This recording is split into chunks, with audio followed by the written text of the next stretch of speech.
జీవము కలిగిన మా తండ్రి, మా సృష్టికర్త, ఆది సంపూర్ణుడా, జగద్రక్షకుడా, మమ్మలను ప్రేమించి ఆదరించేవాళ్ళ మీకు స్థుతులు చెల్లిస్తూ ఉన్నాను. యాత్రను కొనసాగించడానికి మీ సన్నిధి మాకు తోడుగా ఇచ్చినందుకు వందనాలు. కేవలము మీ ప్రేమ, మీ కనికరము, మీ దయ, మీ సంకల్పము బయట మీ కృపనిచ్చినందుకు వందనాలు. మేము ఎదురు చూస్తూ ఉన్నాము. ఈ శ్రేష్టమైన మాటలు మాకు అనుగ్రహించండి.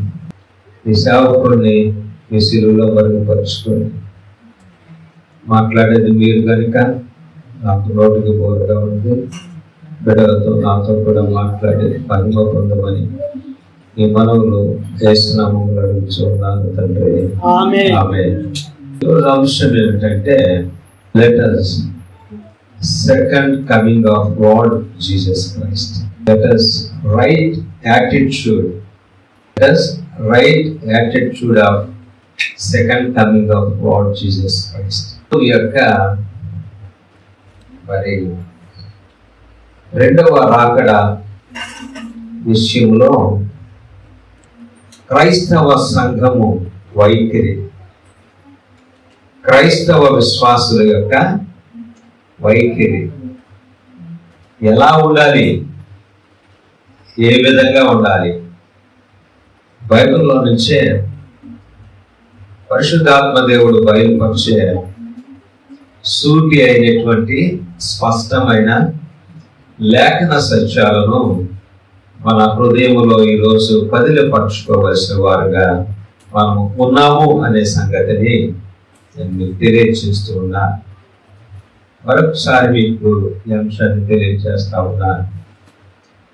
దేవుని యొక్క రెండవ రాకడ విషయంలో ఎటువంటి వైఖరిని మనం కలిగి ఉండాలి? పిల్లరా, పాస్టర్ గారు ప్రార్థన చేస్తూ వారి ప్రార్థనలో ఒక మాట మాట్లాడుతూ ఉన్నారు. ఆయన ప్రభువాని రాకడ కొరకు అనే మాట ఆయన నోటంతా పలకటం జరిగింది ప్రార్థనలో. అప్పుడు అనుకున్నాను, ప్రభు ఈరోజు ఏ అంశాన్ని అయితే నేను కలిగి ఉన్నానో ఆ అంశాన్ని సేవకుని ద్వారా ప్రార్థనలో మీరు బయలుపరిచారు అని నేను ఎంతగానో సంతోషించాను. మాటలు మీరు చక్కగా వినాలి అని నేను మీకు తెలియజేస్తూ ఉన్నాను. ఇది చాలా ప్రాముఖ్యమైన విషయం. పిల్లరా మీరు గమనించినట్లయితే మరి ప్రకటన గ్రంథంలో ప్రభు చెప్తా ఉన్నాడు, ఆయన మాట్లాడుతూ ఉన్నాడు. ప్రకటన గ్రంథము 22వ అధ్యాయము 12వ వచనంలో రాయబడిన మాటలు మీకు జ్ఞాపకం చేసుకుని మీకు ముందుకు వెళ్ళాలని ఇష్టపడుతూ ఉన్నాను. ప్రభు అంటున్నాడు, నాకు చిన్నగా చదవాలి నల్లగా. ఆయన అంటున్నాడు, ప్రభు అంటున్నాడు, ఇదిగో. ఆయన అంటున్నాడు, ఎవరు చెప్తున్నారు? దేవుడు స్వయంగా మాట్లాడుతున్నాడు మనతో. ఇదిగో నేను ఆయన వస్తున్నాడు అనే మాటను బయలుపరిచాడు.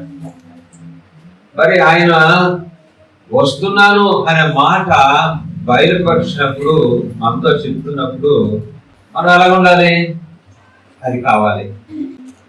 మనం ఎవరన్నా మన చుట్టాలు ఇంటికి వస్తున్నారు అని ముందుగానే తెలిసినప్పుడు మనం ఎలా ఉంటాము? మనం సిద్ధంగా చక్కగా ఇల్లంతా తుడిసేసి మంచి దుప్పట్లు వేసి కుర్చీలన్నీ సర్ది దుమ్ము ధూళి లేకుండా వారి కోసం మనం ఏం చేస్తాం? సిద్ధపడి ఎదురు చూస్తాం. ఈ లోక సంబంధమైన విషయాల పట్ల మనం ఆ విధంగా ఉంటే స్వయంగా నిన్ను నన్ను సృజించిన మన సృష్టికర్త నీ నా యొక్క పాపముల నిమిత్తము ప్రాయశ్చిత్తముగా తన ప్రాణాన్ని కల్వరిలో పెట్టినటువంటి దేవుడు నేను వస్తున్నాను అని చెప్తాను. ఆయన నేను వస్తున్నాను అనే మాటలో త్వరగా అంటున్నాడు. ఆయన త్వరగా గమనించండి, నేను త్వరగా వచ్చుచున్నాను అంటే ఈ విషయాన్ని బట్టి త్వరగా వచ్చుచున్నాను. ఆ సమయం కానీ, ఆ గడియ కానీ, ఆ దినము కానీ, ఆ నెల కానీ, ఆ వారం కానీ, ఆ సంవత్సరం కానీ మనకి ఎక్కడ కూడా చెప్పబడలా. అంటే ఆయన ఏ సమయములో, ఏ దినమైనా, ఏ సంవత్సరమైనా, ఏ నెల అయినా, ఏ వారమైనా, ఏ క్షణమైనా కూడా ఆయన రావచ్చు. నీ దేవుడు రావచ్చు. కనుక ఆయన కొరకు నువ్వు ఎటువంటి వైఖరిని నువ్వు అదిగా ఆ మాటలో కొద్దిగా కిందకి వెళ్ళినట్లయితే అక్కడ అంటున్నాడు, ఇదిగో నేను త్వరగా వచ్చుచున్నాను వాని క్రియల చొప్పున. అమ్మా, వాని క్రియల చొప్పున. ఇక్కడ మనందరం ఉన్నాం కదా. ఆయన అంటున్నాడు, వస్తున్నాను, వచ్చి ఊరికనే ఉండదు నేను. ఇదిగో నేను రాక మునుపు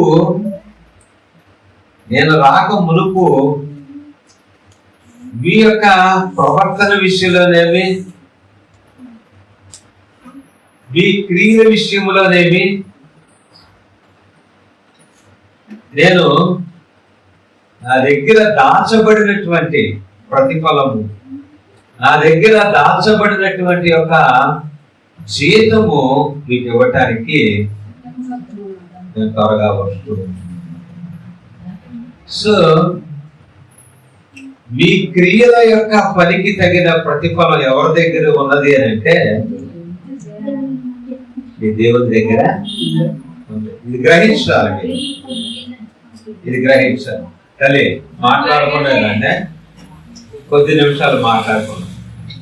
ఏమ్మా, చాలా ప్రాముఖ్యమైన అంశం.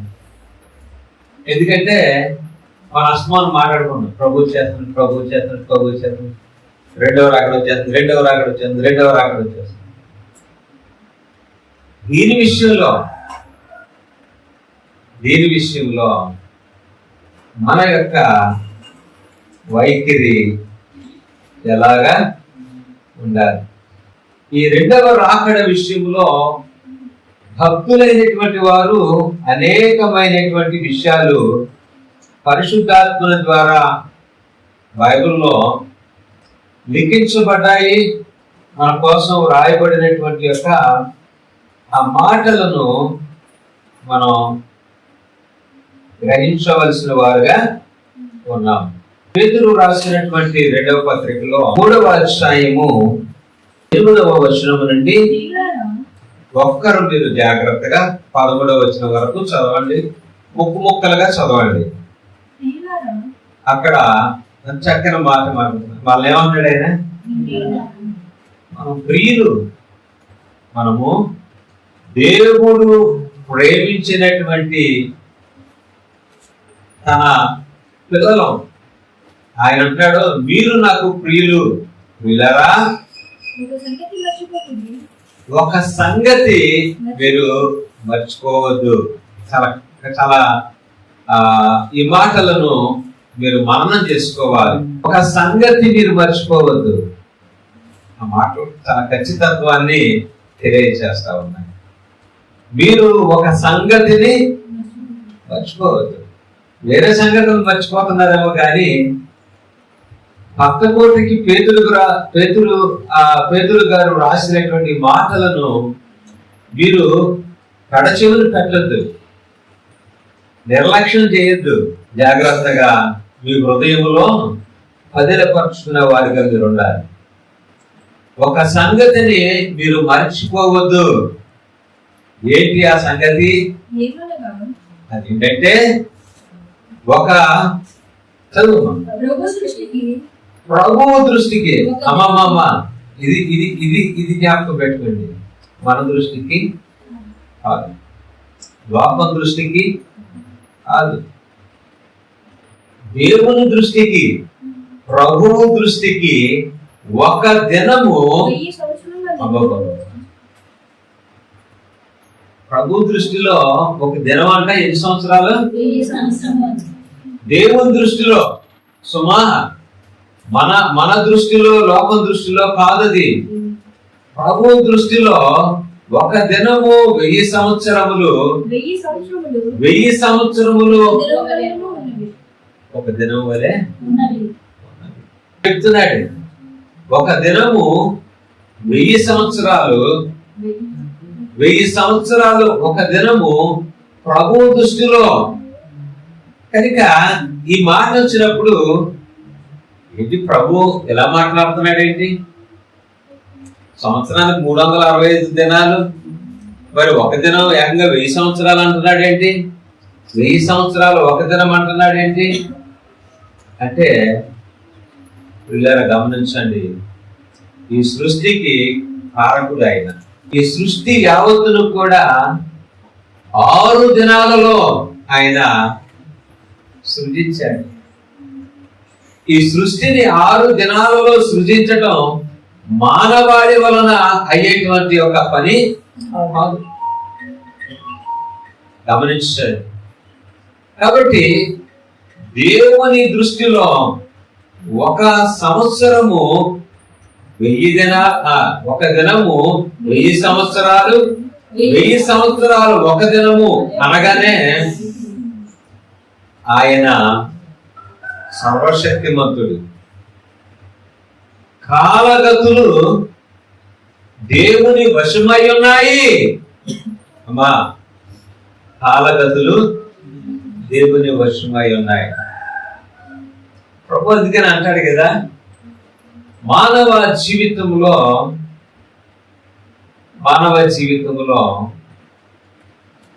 ఆయన మన యొక్క వయస్సు యొక్క స్థితిని కూడా అధిక బలం ఉన్నా ఎంత, ఎన్ని సంవత్సరాలు చూడండి కాదు. ఒక్కసారి మీరు 90వ కీర్తన తీసి ఎన్ని సంవత్సరాలు చూడండి ఒకసారి. మన ఆయుష్కాలము 70 సంవత్సరములు, అధిక బలము ఉన్న ఎడల 80 సంవత్సరములు అయినను ఆయాసము. సో దేవుడు ఒక కుల ప్రమాణాన్ని కూడా ఆయన కట్టగలిగినటువంటి సమర్థుడు. కనుక ఈ లోకాన్ని విడిచిపెట్టడానికి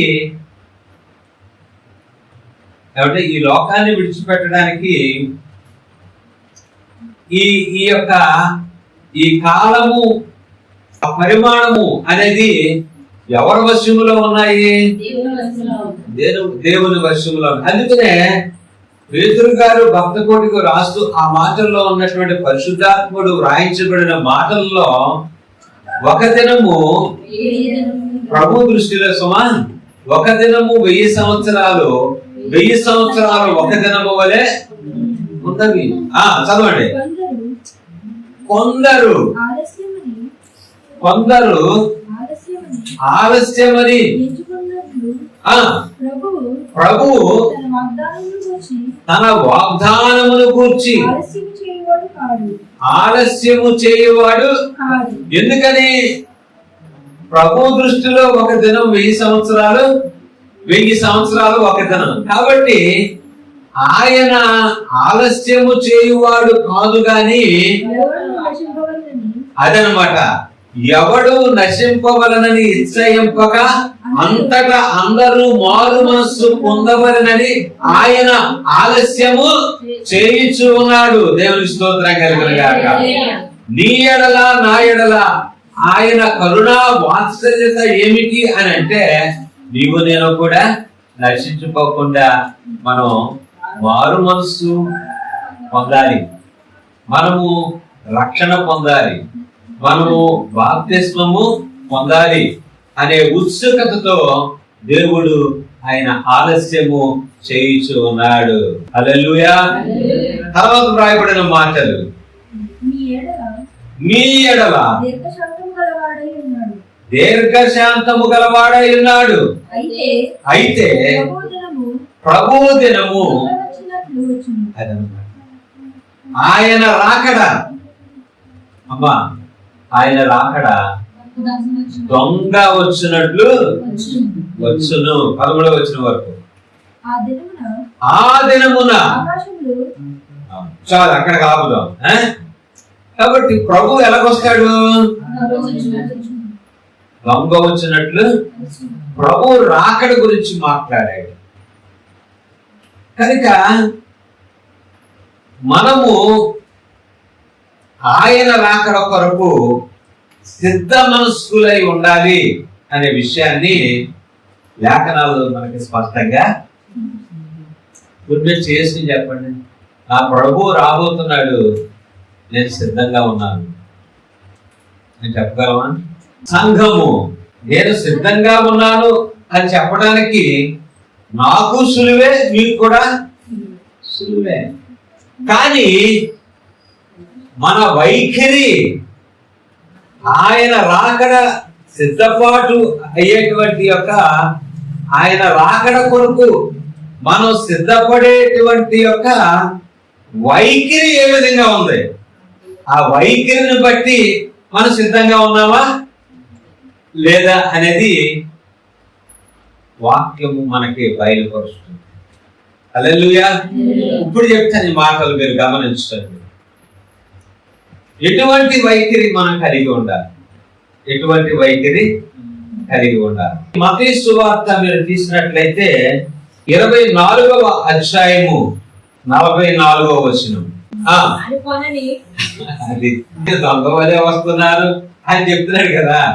అనుకొనని ఈ మాటలు మీరు చాలా ఆలోచించారు. మీరు ఊహించినట్టుగా మీరు ఆలోచన మీ హృదయాలలో మీ తలంపులలో ఆలోచన కలిగి ఉన్నట్లుగా నీ దేవుని యొక్క రాకడ ఉండదు. ఉంటదమ్మా?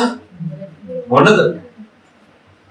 ఆయన మీరు అనుకొనని గడియలో మనుష్య కుమారుడు, అమ్మాయి మాటలు గమనించండి, మీరు అనుకొనని గడియలోనే మనుష్య కుమారుని యొక్క రాకడ వచ్చున గనుకనే మీరు సిద్ధముగా. Let us the right attitude of the Jesus second coming అనే దానిలో వాక్యం ఏమి సెలవిస్తుంది? మీరు అనుకొనని గడియలో ఆయన మనుష్య కుమారుడు వచ్చుచున్నాడు గనుక మీరు సిద్ధముగా ఉన్నారు. చెప్పండి, ఉన్నామా మనం? ఇప్పుడు ఆన్సర్ మనం చేయగలవా? ఎవరు చేయలేకపోతున్నాం. సిద్ధముగా ఉండుట. మనుష్య కుమారుడు మనము అనుకొనని గడియలో ఆయన వచ్చును గనక మీరు సిద్ధముగా ఉండాలి, సిద్ధంగా ఉండాలి. ప్రియా దేవుని సంఘమా, దేవుని ప్రియులారా, ప్రభు వస్తున్నాడు వస్తున్నాడు అని మనం పలుకుతున్నాము కానీ దానికి తగినటువంటి యొక్క సిద్ధపాటు మన దగ్గర లేదు. ఎందుకంటే ఇక్కడ ఆయన వచ్చినప్పుడు మీ క్రియలు చెప్పున అంటున్నాడు. మన క్రియలు దేవునికి ఇష్టమైనవిగా ఉన్నాయా? మనకు ఆయన వచ్చి ప్రతిఫలము ఇచ్చినప్పుడు ఆయన యొద్ద ఉన్న జీతమునకు మనం పాత్రులమా కాదా? ఈ మాటలు మననం చేసుకోవాలి. ఈ మాటలను అనునిత్యము, అనుదినము, అనుక్షణము కూడా నీ దేవుని కొరకు మీరు సిద్ధ మనస్కులై మనం ఉండాలి అనే విషయాన్ని పరిశుద్ధాత్మ దేవుడు మనకి తెలియజేస్తా ఉన్నారు. సిద్ధముగా ఉండుట, సిద్ధముగా ఉండుట. దేవుని యొక్క రాకడ సమీపముగా ఉన్నది కనుక సంఘములో ఉన్న విశ్వాసులందరూ కూడా, ఈ క్రైస్తవ సమాజం అంతా కూడా మనం సిద్ధపడాలి. ఏ క్షణములో వచ్చిన ప్రభు యొక్క ప్రత్యక్షతను చూడగలిగిన సంఘంగా ఉండాలి. ఆయన రాకడ సమీపమై ఉన్నప్పుడు ఆయన కలబోర శబ్దము వినగలిగినటువంటి యొక్క విశ్వాస దేవుని సహవాసములో ఆయన సంబంధులుగా ఉండాలి.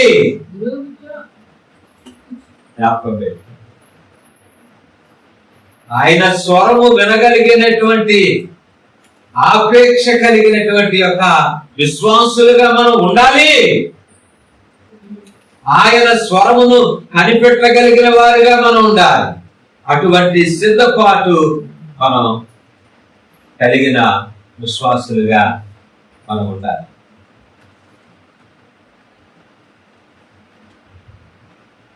దేవుని యొక్క రాకడ కొరకు ఎంతమంది మనం సిద్ధంగా ఉండగలుగుతాము? రెండవదిగా మనం చూసినట్లయితే ఆయన యొక్క రాకడలో స్టీవర్షిప్, రాకడలో ఎటువంటి నిర్వహణ బాధ్యతలను సంఘము విశ్వాసులు మనం కలిగి ఉన్నాం. యొక్క రెండవ రాకడలో మనకు అప్పగించినటువంటి పనిలో ఎంత నమ్మకముగా మనం ఉండగలుగుతున్నాము అనే విషయాన్ని కూడా స్మరణ కలిగిన వారుగా మనం ఉండాలి. లూకా సువార్త 19వ అధ్యాయము 13వ వచనంలో మనం గమనించినట్లయితే, తన దాసులను 10 మందిని పిలిచి వారికి 10 మీనాలు ఇచ్చి, నేను వచ్చు వరకు వ్యాపారము చేయడని వారితో చెప్పారు. దేవుడు వారికి ఒక పనిని, ఒక కార్యనిర్వహణ పనిని దేవుడు అప్పగించాడు. ఆ అప్పగించినటువంటి యొక్క పనిలో ఒక వ్యక్తికి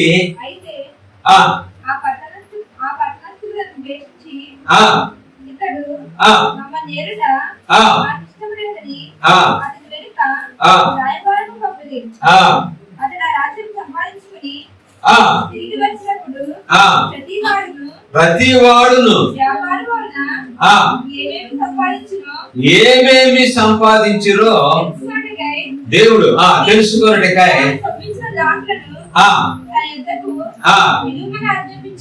ఆజ్ఞాపించెను.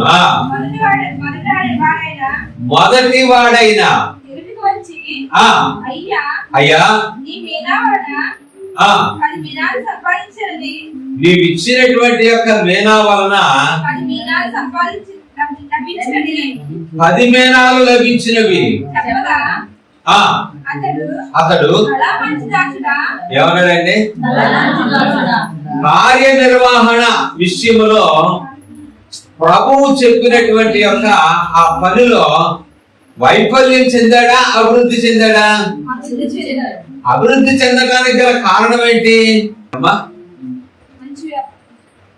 దేవుడు ఇచ్చినటువంటి యొక్క ఆ నిర్వహణ గావించబడిన ఆ పని విషయంలో అతడు నమ్మకముగా ఉన్నాడు కనుక ఒక మేన 8 మేనలైన తర్వాత చదవండి. అతడు బలా మంచి దాసుడా, నీవు ఈ కొంచెములో. కాబట్టి దేవుని యొక్క కార్య నిర్వహణ తత్వములో ఎలాగున్నాడండి? నమ్మకముగా, దేవుని పనిలో నమ్మకముగా ఉండాలి. అతడు ఆ నిర్వహణలో అప్పగించినటువంటి పనంతటిలో కూడా అతడు నమ్మకస్తుడు కనుక దేవుడు ఏమని పిలిచాడు? అలా మంచి నమ్మకమైన మంచి దాసుడా, మంచి దాసుడు. దేవుడి స్తోత్రం. దేవుని యొక్క రాకడలో ఓ సంఘమా, ఓ విశ్వాసులారా, దేవుని కుటుంబీకులారా, దేవుడు మీకు అప్పగించినటువంటి నిర్వహణ విషయములో మీరు ఎలాగుండగలుగుతున్నారు?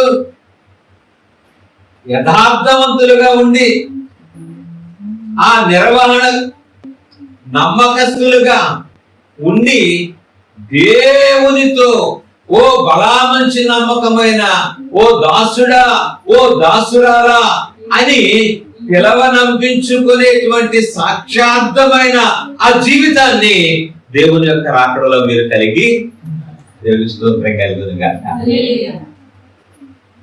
దేవుని యొక్క రాకడలో ఒకటి సిద్ధముగా ఉండాలి, రెండు మనం ఆయన నిర్వహణ కార్యక్రమంలో నమ్మకముగా ఉండాలి. ఎంతమంది సిద్ధంగా ఉన్నారు? ఎంతమంది దేవునికి నమ్మకస్తులుగా జీవిస్తారు? ఈరోజు మనల్ని ప్రశ్నిస్తున్నటువంటి ప్రశ్నలు, దేవుని యొక్క రాకడలో నీ యొక్క స్థితి, నీ యొక్క వైఖరి ఏ విధంగా ఉన్నదో ఒకసారి వాక్యములో మనం ఏం చేసుకోవాలి? పరిశీలన చేసుకోవాలి. అందుకు నిబద్ధత కలిగిన విశ్వాసులుగా మనం ఉన్నామా లేదా అని దేవుని స్తోత్రం కలుగును గాక. 16వ అధ్యాయము 10వ వచనాన్ని మనం గమనించినట్లయితే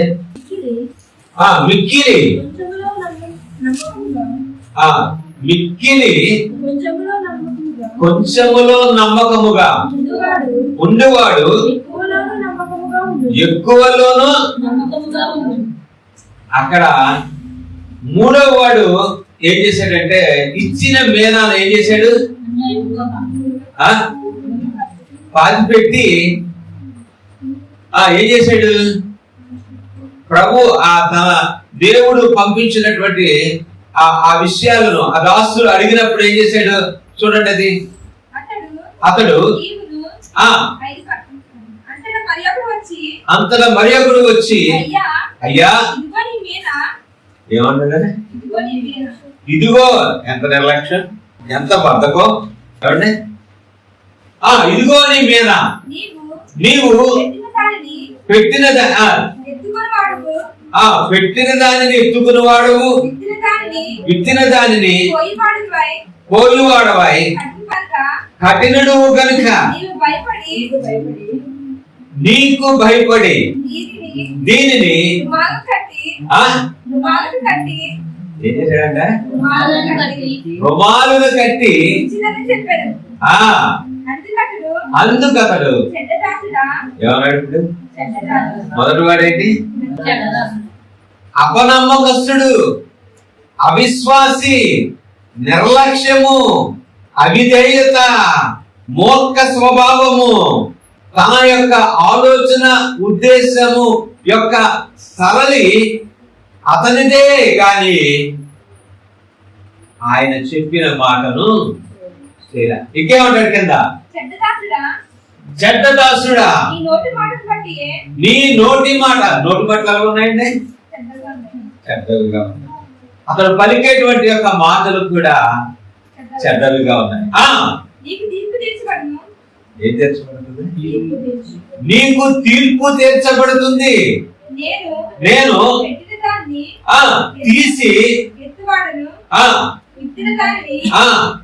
కొయ్యవాడను నీకు తెలిసి ఉండగా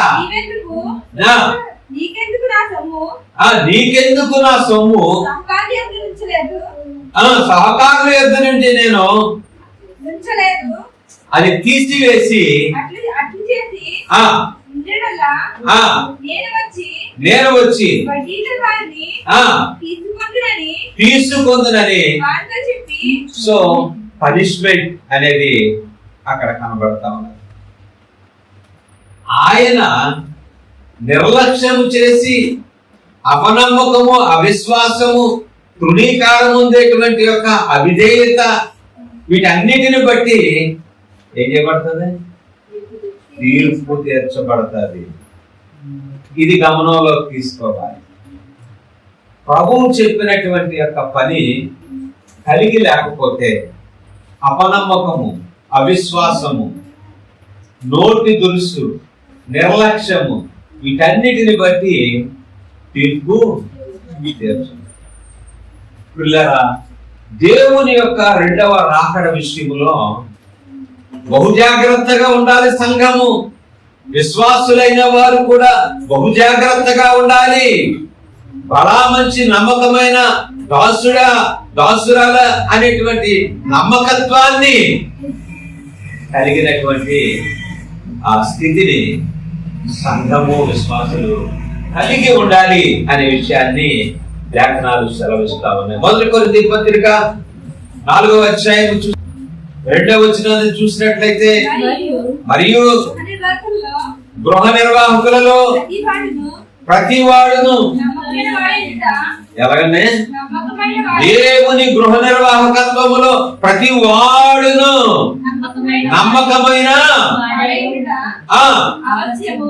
ఆవశ్యము. 5వ వచనం, కాబట్టి సమయము రాకమునుపు అనగా ప్రభు వచ్చు వరకు దేనిని గూర్చి తీర్పు తీర్చకుడి. ఆయన అంధకారమందలి వెలుగులోకి తెచ్చి హృదయములోని ఆలోచనలను బయలుపరచబడినప్పుడు ప్రతి వాడికి తగిన మెప్పు ఆయన వలన కలుగును. దేవుని స్తోత్రం కలుగునుగా. దేవుని యొక్క గృహ నిర్వాహకత్వంలో ప్రతివాడు ఎలా ఉండాలి? చాపలేదు. దేవుని యొక్క గృహ నిర్వాహకత్వం అంటే దేవుని యొక్క మందిరపు యొక్క పని విషయంలో చాపలేసేవారు నమ్మకంగా వేయాలి, భోజనాలు పెట్టేవారు నమ్మకంగా పెట్టాలి, యథార్థంగా పెట్టాలి. హృదయములో నుంచి ఉప్పొంగే సంతోషముతో మనము దేవునికి సమర్పణ యాగముగా కానుకలను మనం సమర్పించే వారిగా యథార్థంగా నమ్మకంగా ఉండాలి. దేవుని పని కొరకు నీవు నేను కూడా ప్రతిష్ఠింపబడాలి. ఇవన్నీ కూడా మానివేసి ప్రభు వస్తే ఆయన్ని అలింగనము చేసుకోవటానికి అతులత పడతా ఉంటాం. నమ్మకం ఉండదు, సిద్ధపాటు ఉండదు, యథార్థత ఉండదు. ఆయన గృహ నిర్వాహకత్వంలో నమ్మకస్తులుగా ఉండలేక అలాగుంటే అది దేవుని యొక్క రెండవ రాకడ విషయములో మీరు ఏ విధంగా ఉన్నారో ఒకసారి మీరు ఆలోచన చేయవలసిన వారిగా ఉన్నారు. దేవుని యొక్క గృహ నిర్వాహకత్వంలో కూడా ప్రతి విషయంలో కూడా క్రైస్తవ కుటుంబాలు, విశ్వాసులు, సంఘము ఎలా ఉండాలి? నమ్మకముగా ఉండాలి. నమ్మకముగా ఉండాలి. ఎంత నమ్మకంగా ఉంటున్నారు? ఎంత నమ్మకంగా ఉంటున్నారు? ఎవరన్నా మందిరం వచ్చి ముందుగా ఊడుస్తున్నారా?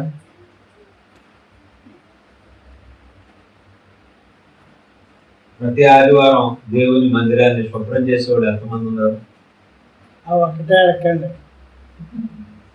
ఎంతమంది మందిరం కొరకు ప్రయాస పాటుపడేటువంటి యొక్క ఆయన గృహ నిర్వాహకత్వంలో ఎంతమంది నమ్మకస్తులుగా ఉన్నారు? దేవుని సంగమా దేవుని యొక్క రాకడ కొరకు పూర్వగా మనం గమనించినట్లయితే దేవుని యొక్క రెండవ రాకడ కొరకు మనం ఓపికతో మనం ఎదురు చూడాలి. మొదటి కొరింథీ పత్రిక 1వ అధ్యాయము 7వ వచనం, గనుక ఏ కృపావరమందును లోపము లేక ఏమ్మా మీరు మన ప్రభు అయిన యేసుక్రీస్తు ప్రత్యక్షత కొరకు ఎదురు చూస్తున్నారు. ఆయన రెండవ రాకడ యొక్క ప్రత్యక్షత కొరకు మన అందరము కూడా ఎదురు చూస్తున్నాం. మన ప్రభు అయిన యేసుక్రీస్తు ఆయన రాకడ దినమందు మీరు నిరపరాధులై ఉండునట్లు అంతము వరకు ఆయన మిమ్మును స్థిరపరచుచున్నట్లు స్థిరపరచును. మీరు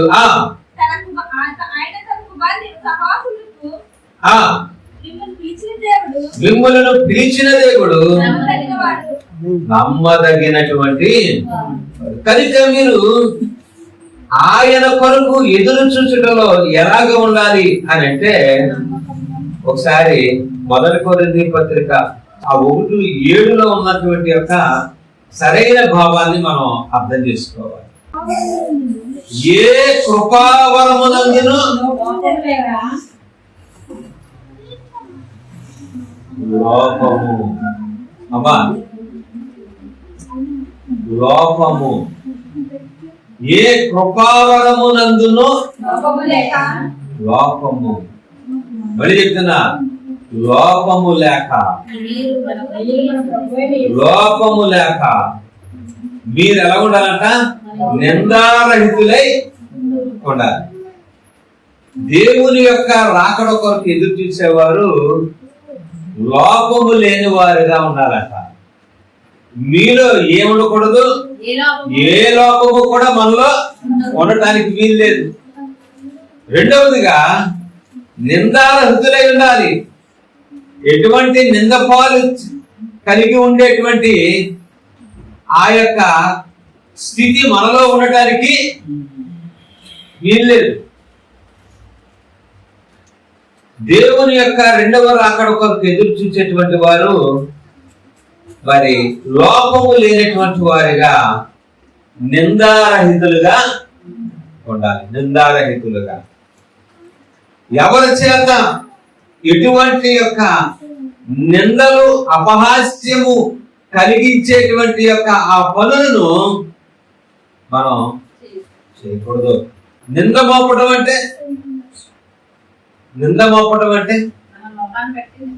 మన యొక్క క్రియలను బట్టి, మన యొక్క ప్రవర్తనను బట్టి నిందలు అపహాస్యము కలిగించేటువంటి యొక్క ఎటువంటి ప్రవర్తన లోపరహితమైనటువంటి విషయాలు మనలో ఉండటానికి. ఎందుకంటే నీ దేవుడు పరిశుద్ధుడు కనుక మనము కూడా పరిశుద్ధత కలిగి నిందారహితులుగా లోకభూయిష్టమైనటువంటి లోకపు యొక్క పౌరుతి మనలో ఏలుబడి చేయకుండా నిర్దిష్టమైనటువంటి దేవుని రాకడ కొరకు మనం ఎదురు చూసేవారుగా స్తోత్రం కలుగును. నాలుగవదిగా చారిటబుల్నెస్ అంటే దయ కలిగినటువంటి వారుగా మనం ఉండాలి. ఎలా ఉండాలండి? దాన ధర్మం దయ కలిగినటువంటి ఇతరుల విషయాల పట్ల విశ్వసనీయత కలిగి ఉండాలి. యాదవుడు చెయ్యదు. ఎదటోళ్ళు బాగోగులు పట్టించుకోలేని వాడు క్రైస్తవుడు ఎలాగలుగుతాడు? శ్రమలో, ఇరుకులో, ఇబ్బందులలో, సమస్యలలో, వేదనలో ఉన్న నీ పక్కింటోడు నువ్వు పట్టించుకోకుండా నేను క్రైస్తవ ముసుగు ఎలకపోగలుగుతావు? ఆలోచించే. 1 కొరింథీ పత్రిక 4వ అధ్యాయం 5వ వచనం చూసినట్లయితే, అనగా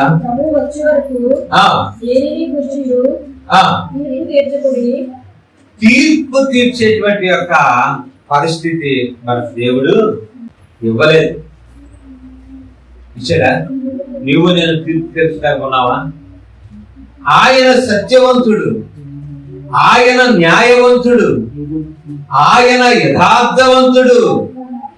నీవు నేను తీర్పు తీర్చే అధికారం మనకి ప్రభు అన్నాడు, తీర్పు తీర్చకుడి, తీర్పు తీర్చువాడను నేనే. ఎవరికన్నా తీర్పు తీర్చున్నారా? ఆయన వచ్చు వరకు కూడా నీవు ఇతరుల విషయములను చేయవలసింది ఏంటంటే తీర్పు తీర్చు. వారి ఎడల నీవు దయ కలిగినటువంటి యొక్క సద్గుణాన్ని కలిగి నువ్వు ప్రార్థించేటువంటి విశ్వాసిగా నువ్వు ఉండాలి. రెండవదిగా బ్లేమ్లెస్ లివింగ్, నిందారహితపు యొక్క నిష్కలంకపు యొక్క జీవితం. ప్రతి విషయము కూడా మన కొరకు దేవుని యొక్క వాక్యములో పొందుపరచబడినట్లుగా నేను మీకు తెలియజేస్తున్నాను. మొదటి దశలోనికి రాసినటువంటి పత్రిక 5వ అధ్యాయము 23వ వచనములో మనం గమనించినట్లయితే ఈ దేవుడు ఎలాంటి వాడు అంటున్నాడు? ఆయన సమాధానానికి కర్త, ఆయన సమాధానానికి కర్త. ఏదైనా తోటలో మన పితరులైన వారు దేవునికి మధ్య ఉన్నటువంటి యొక్క సహవాసాన్ని కోల్పోయారు, సమాధానాన్ని కూడా కోల్పోయారు.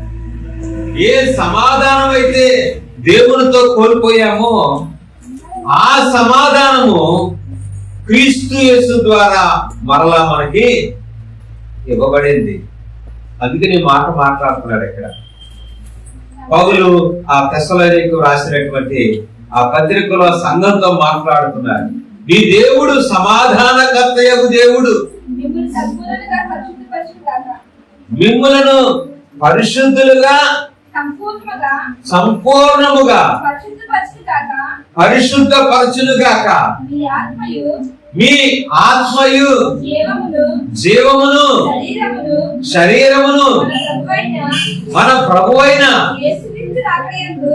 యేసుక్రీస్తు రాకడయందు నిందారహితముగాను అనింద్యముగాను సంపూర్ణముగాను ఉండునట్లు ఆయన కాపాడేటువంటి వాడు. పిల్లరా గమనించండి, మనల్ని పిలిచినటువంటి దేవుడు నమ్మదగిన వాడు. మనల్ని పిలిచిన దేవుడు సమాధానకర్త అయిన దేవుడు. ఆయన పరిశుద్ధత మనకు అనుగ్రహించి మిమ్ములను మనలను అందరినీ కూడా ఆయన సంపూర్ణముగా తన ఆత్మ చేత సంధించి ఆయన నిత్యము కూడా మనలను శుద్ధులుగా ఉంచి నిన్ను నన్ను కూడా ఏ నిష్కలంకమైన ఎటువంటి నిందారహితము లేనటువంటి యొక్క ఆ జీవితాలను దేవుడు మనకి అనుగ్రహించాడు. అయినప్పటికీ కూడా లోక సంబంధమైనటువంటి యొక్క విషయాల పట్ల మక్కువ కలిగిన మనము ఎలా ఉన్నామంటే కళంకముతోను నిందారహితముతోను దేవునికి వ్యతిరేకమైన కార్యకలాపాలలో పాలుభాగస్తులుగా ఉండి దేవునికి దూరంగా ప్రభు అంటున్నాడు, కళంకమైనను డాగైనను ముడతైనను మచ్చైనను మీలో ఉండటానికి వీలు లేదు. నిష్కళంకంగాను నిందారహితులుగా మీరు ఉండటానికి ప్రయాస అమ్మా. మన అందరిలో కూడా ఎటువంటి కళంకం గాని నిందారహితమైనటువంటి యొక్క ఆ బ్రతుకు ఆ జీవితం గాని ఉన్నదేమో ఒకసారి ఆయన రాకడకు ముందే మనం వాక్యం చేత దిద్దుబాటు చేసుకోవాలి, సరి చేసుకోవాలి. వాక్యములో మన యొక్క జీవితాలను ప్రక్షాళన గావించి ప్రభువుతో సాన్నిహిత్యమైన ఆ యొక్క సహవాస జీవితాన్ని కలిగిన వారిగా ఉండాలి అని లేఖనాలు మనకి బోధిస్తా ఉన్నాయి. 2 కొరింథీ పత్రిక 7వ అధ్యాయం 1వ వచనం చూస్తే, ప్రియులారా మనకు ఈ వాగ్దానములు ఉన్నవి కనుక దేవుని అమ్మా ఎవరి భయం అండి? దేవుని భయముతోను పరిశుద్ధతను పరిశుద్ధతను సంపూర్తి చేసుకొనుచు శరీరమునకు ఆత్మకును కలిగిన సమస్త కల్మషము నుండి మనలను పవిత్రులుగా చేసు. సమస్తమైన కల్మషము నుండి యేసు ప్రభువుల వారు ఆయన నీ కొరకు నా కొరకు ఆయన ఉన్నటువంటి యొక్క స్థితిని పౌలు హెబ్రీ సంఘంతో మాట్లాడుతూ ఉన్నారు. ఆయనలో కలంకమైనను లేదంట. ఆయన నిర్దోషి, నిష్కల్మషుడు, పాపులలో చేరక ప్రత్యేకింపబడిన వాడు, ఆయన మనకు ప్రధాన యాజకుడు అనే విషయాన్ని తెలియజేస్తుంది. అటువంటి క్రీస్తు యొక్క సంబంధులమైనటువంటి, పిల్లలమైనటువంటి, దాసులమైనటువంటి, దాసుండ్రమైనటువంటి మనమందరము కూడా ఏ విధంగా ఉండాలండి? ప్రత్యేకింపబడినటువంటి వారు. దేవుని యొక్క రాకడ విషయంలో సంఘము, విశ్వాసులు, క్రైస్తవులు ప్రత్యేకింపబడిన జనముగా అగపడే విధంగా మనం ఉండాలి అని లేఖనాలు చాలా స్పష్టంగా మనకి తెలియజేస్తున్నాయి. పర్ఫెక్ట్ ఒబీడియన్స్, పరిపూర్ణమైనటువంటి విధేయతను మనం కలిగిన వారుగా ఉండాలి. వాక్యంలో ఉందా? చూడండి, తిమోతి పత్రిక, 1 తిమోతి పత్రిక 6:14. మీరు ఖచ్చితంగా ఈ మాటల్ని మీరు మీ హృదయాలలో పదిలిపరచుకోవాలని ప్రభు పేరట మీకు తెలియజేస్తూ ఉన్నాను.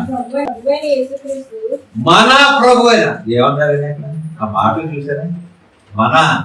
మన దేవుడు, మన రక్షకుడు, మన విమోచకుడు. ఎప్పుడన్నా మీరు అన్నారా ఆ మాట? ఎప్పుడన్నా మీరు ఆపాదించుకున్నారా? ఏమన్నా ఆపాదించుకున్నారా అమ్మా? ఎప్పుడన్నా ఆపాదించుకున్నారా? మా యేసు, మా రక్షకుడు, మా విమోచకుడు, మా యేసయ్య, మా స్వస్థపరిచే దేవుడు. ఎప్పుడన్నా ఆపాదించుకున్నారా? ఏమన్నా సరిగ్గా మన ప్రభు అయినా అంటే ఎవరిని ఉద్దేశించి మాట్లాడుతున్నాడు? విశ్వాసాన్ని ఉద్దేశించి, సంఘాన్ని ఉద్దేశించి. మన ప్రభు అయిన యేసుక్రీస్తు రాకడ, ఆయన ప్రత్యక్షమగు వరకు ఎలా ఉండాలంట? దేవుడు ఎలా నిష్కల్మషుడో అలాంటి యొక్క మాదిరి, అలాంటి యొక్క మనస్సు, అలాంటి యొక్క హృదయము, అలాంటి యొక్క తలంపులు, అలాంటి యొక్క ఉద్దేశాలు ఎలాంటి వాడంట ఆయన? నిష్కలంకముగాను అనింద్యముగాను దేవుడు ఆజ్ఞాపించాడు. ఎలా ఉండాలి మీరు? దేవుని యొక్క ప్రత్యక్షత కొరకు ఎదురు చూచు సంగమా, విశ్వాసులారా, మీరు కలంకంగా ఉండకూడదు, నిష్కలంకంగా కలవడాలమ్మా.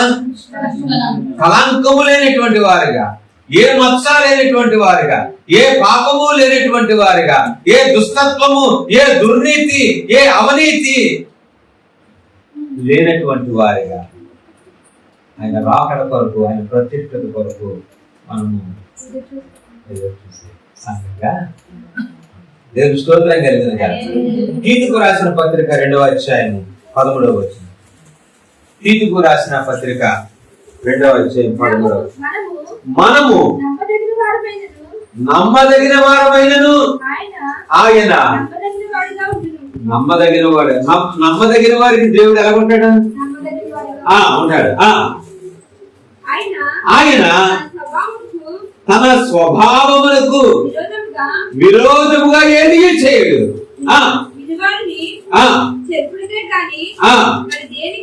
దేనికి వాదనలు అమ్మా. ఎవరితోటి మనం గొడవ పెట్టుకోకూడదు. ఎవరితో దెబ్బలాటలో ఎక్కడైనా కానీ, పంపుల దగ్గరైనా కానీ, ఇళ్ళ దగ్గరైనా కానీ, క్రైస్తవులు వాదోపవాదాలు, అల్లరి చిల్లరిగా గొడవలు పెట్టుకునే సాంస్కృతికమైన ఆ స్థితి మన దగ్గర ఉండటానికి వీల్లేదు. మనం దేవుని చేత ఏర్పాటు చేయబడిన జనాంగము. దేవుడు తన స్వరక్తం ఇచ్చి కొన్నటువంటి యొక్క తన సొత్తైన ప్రజలు మనం ప్రత్యేకింపబడినటువంటి జనం.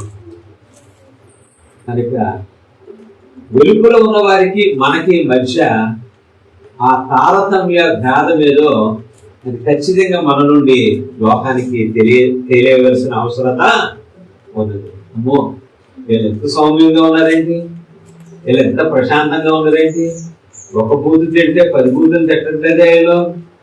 మనం ఏమనుకుంటాం, ఎవరన్నా మనం తిడితే అది దేవుడు చూసుకుంటాడు అని ప్రార్థన చేస్తాం. అది కావాలి. దేవుని స్తోత్రం కలుగును గాక. చివరిగా మనం చూసినట్లయితే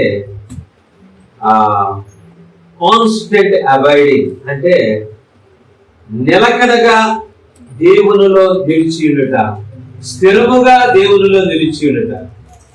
మనం అస్తిత్వం కలిగిన వారు మనం క్రీస్తు అనే బండ మీద స్థిరమైన పునాదులుగా స్థిరపరచబడిన జనం, దేవుని సంఘం.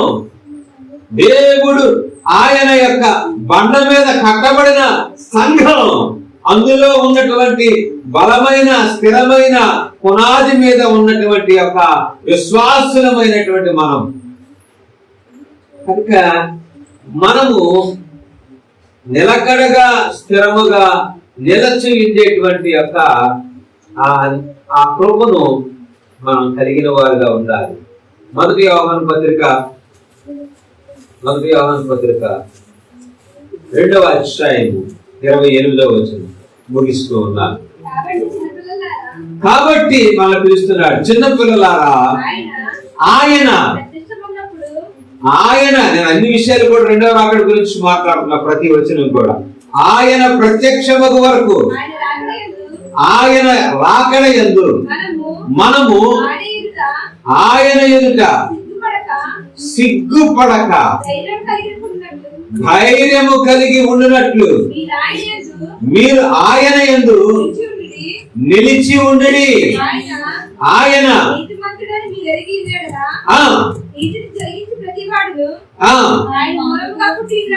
దేవుని స్తోత్రం కలుగును గాక.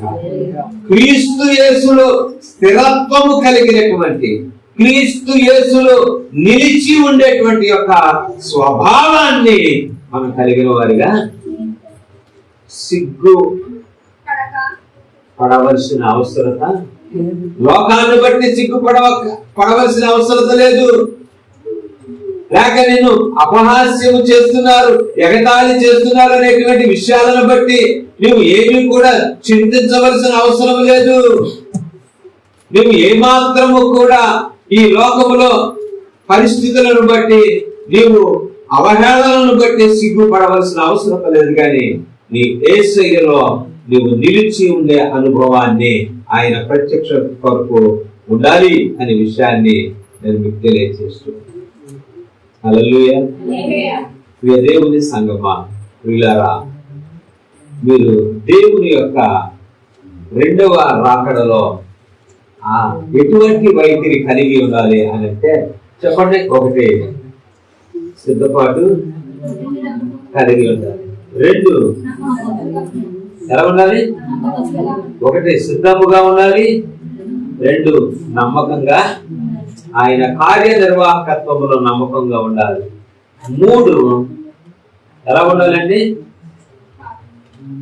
ఎలా ఉండాలి?